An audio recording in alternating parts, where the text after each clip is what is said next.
বিসমিল্লাহির রহমানির রহিম। ভাই ও বোনেরা, যে যেখান থেকে আমাকে দেখছেন এবং শুনছেন, আপনাদের সবাইকে আমার সালাম, আসসালামু আলাইকুম। আশা করি আপনারা ভালো আছেন, আমিও ভালো আছি। UK property gossip by Tasmina YouTube চ্যানেলের পক্ষ থেকে জানাই শুভেচ্ছা। এখন আপনাদের সাথে যে বিষয় নিয়ে কথা বলতে চাচ্ছি সেটা হলো যে আমার দেশ পত্রিকাতে খবর ছাপা হয়েছে ক্রিকেটার সাকিব আল হাসানকে নিয়ে।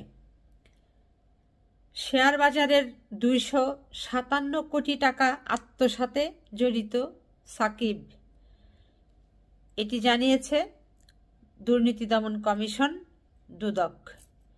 এরপর বিস্তারিত যেটি বলা হয়েছে যে যোগসাজশ করে কারসাজির মাধ্যমে শেয়ার বাজার থেকে প্রায় 257 কোটি টাকা আত্মসাতের সঙ্গে ক্রিকেটার সাকিব আল হাসান জড়িত বলে জানিয়েছে দুর্নীতি দমন কমিশনের দুদক। সংস্থাটির মহাপরিচালক প্রতিরোধ মোহাম্মদ আক্তার হোসেন এ তথ্য জানিয়েছেন। তিনি জানান, 3টি কোম্পানির শেয়ারে সাকিব আল হাসান বিনিয়োগ করেছেন। বিনিয়োগ কার্যক্রমে মার্কেট ম্যানিপুলেট করা হয়েছে। মার্কেট ম্যানিপুলেশনের সঙ্গে সাকিব জড়িত। সাকিব সহ আরও 14 জনের বিরুদ্ধে মামলা দায়ের করা হয়েছে।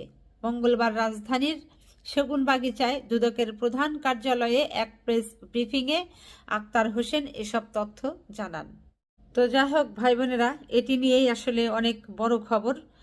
তো এখন কথা হলো যেটি, এই যে সাকিব আল হাসান, এই লোকটা তো বাংলাদেশের মানুষের আসলে হৃদয়ে জায়গা করে নিয়েছিল, মানুষের চোখের মণি হয়ে গিয়েছিল।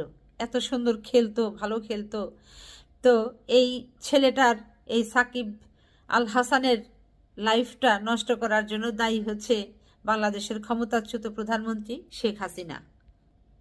এ বেচারা খেলার মাঠে ছিল, ভালো খেলতো, বাংলাদেশের হয়ে বিভিন্ন দেশ বিদেশে গিয়ে খেলতো, বাংলাদেশের জন্য সুনাম বয়ে নিয়ে আসতো। ওটি আসলে ভালো ছিল। এখন যে আপনারা বলবেন যে কিভাবে আবার শেখ হাসিনা নষ্ট করলো, হ্যাঁ, শেখ হাসিনাই আসলে এই সাকিব আল হাসানের এই সমস্ত কুকীর্তির জন্য, আকাম কুকামের জন্য একেবারে শতভাগ দায়ী বলতে পারেন। এই শেখ হাসিনা তাকে বাসায় দাওয়াত করে নেয়, মোরগ পোলাও রান্না করে হাত দিয়ে সন্দেশ বানায়, এই পিঠা বানায়, শীতের সময় দাওয়াত দিয়ে এই, তারপর কি বলে সিমাই পিঠা বানিয়ে খাওয়ায়, এটা করে, হ্যান করে, ত্যান করে, এই সমস্ত করে করে তারপরে বলে যে যে এই সাকিব আল হাসান কি বলা শুরু করলো যে সে আমার মা।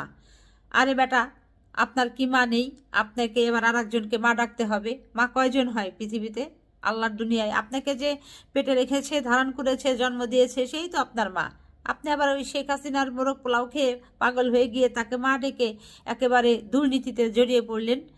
আজ দেশ ছাড়া পালিয়ে রয়েছেন। মানুষ আপনার নাম শুনলে এখন থুতু ছিটিয়ে দেয়।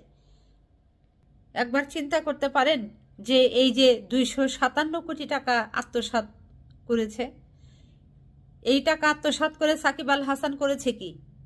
যদি দেশে রাখতেন, কিছু করতেন, ফুটবল খেলার মাঠ বানাতেন, ক্রিকেট খেলার মাঠ বানাতেন, তারপর আপনি সাকিব আল হাসানের মতো বাংলাদেশে আরও 1000টা সাকিব আল হাসান তৈরির চেষ্টা করতেন, এরকম কোনো ইনস্টিটিউশন বানাতেন, তাহলে তো বুঝতাম যে না, বেটা চুরি করে একটা কাজের কাজ করেছে।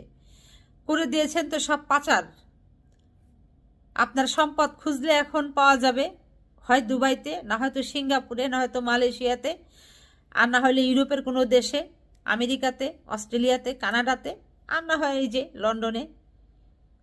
আপনাদের আওয়ামী লীগের সব নেতাদের বাড়ি আছে এই যুক্তরাজ্যের মাটিতে, বিশেষ করে ইংল্যান্ডের রাজধানী লন্ডনে। একটি নয়, একাধিক, কারো 360টি। কাজেই এই সাকিব আল হাসান এই চুরি বাটপারি করে আজ আপনার নিজের জীবনটাও শেষ করলেন। আপনার যে আগামী বংশধর, এই যে বাচ্চা কাচ্চা হয়েছে, তাদের জীবনটাও আপনি শেষ করলেন। আপনার বইয়ের লাইফটাও আপনি শেষ করলেন। আপনার মা বাবা, ভাই বোন যারা আছে, আত্মীয় স্বজন, আপনার পরিবারের যে একটা সুনাম ছিল, সেটিও আপনি একেবারে ধুলার সাথে মিশিয়ে দিলেন। আপনি কি মনে করেন যে আপনি আর কোনোদিন বাংলাদেশে এসে এই বাংলাদেশের মাঠে খেলতে পারবেন? বাংলাদেশের ফুটবল টিমের হয়ে আপনি পৃথিবীর কোনো দেশে গিয়ে আর খেলতে পারবেন? হ্যাঁ, পারবেন।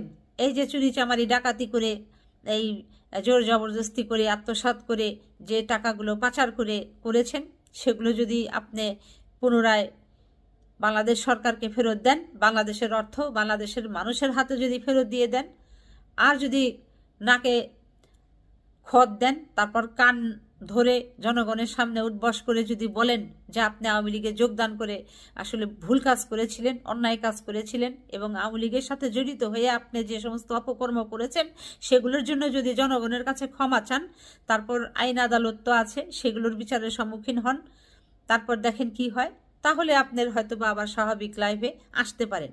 তো আমার মনে হয় না, সেটি বহুত দূর, দিল্লি বহুত দূর। তো যা হোক ভাই বোনেরা, সবাই ভালো থাকবেন, সুস্থ থাকবেন এবং আমার জন্য দোয়া করবেন। আমার এই চ্যানেলটিতে লাইক, কমেন্ট, শেয়ার এবং সাবস্ক্রাইব করবেন। আসসালামু আলাইকুম, আল্লাহ হাফেজ।